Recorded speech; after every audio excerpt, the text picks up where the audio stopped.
Okey, korang, untuk ayam saya memerlukan 2 sudu tepung jagung, 2 sudu tepung beras dan juga daun kari.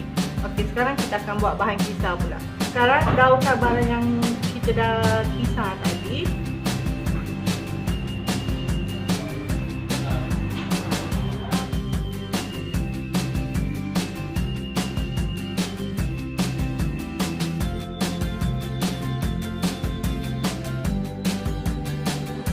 Panaskan minyak.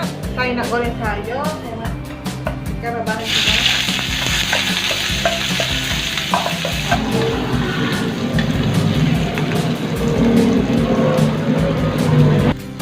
Masukkan garam.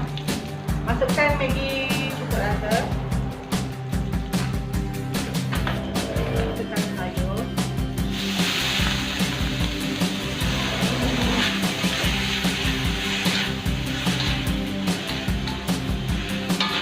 Letakkan sedikit serbuk kunyit.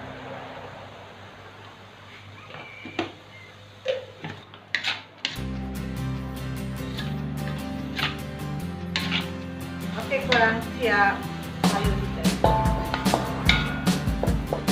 Sekarang saya nak buat kari telur. Panaskan minyak. Masukkan 3 gelasan. Masukkan bawang merah, bawang putih dah ada, dan juga daun kari. Bawang pun dah garing, masukkan rempah kari.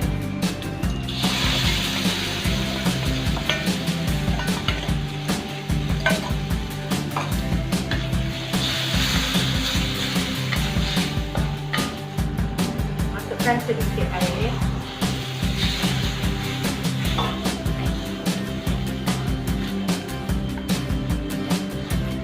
Okey korang, kalau rempah korang melekat, korang tambah air sedikit sementara nak tunggu dia garing. Kalau rempah pun dah garing, masukkan sedikit asam jawa ataupun air asam jawa. Masukkan air sedikit. Okey, masukkan juga sedikit santan.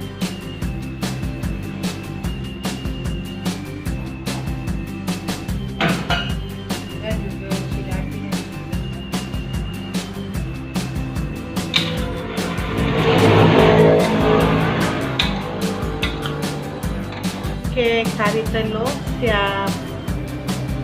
Okey, ayam saya dah perap selama 1 jam.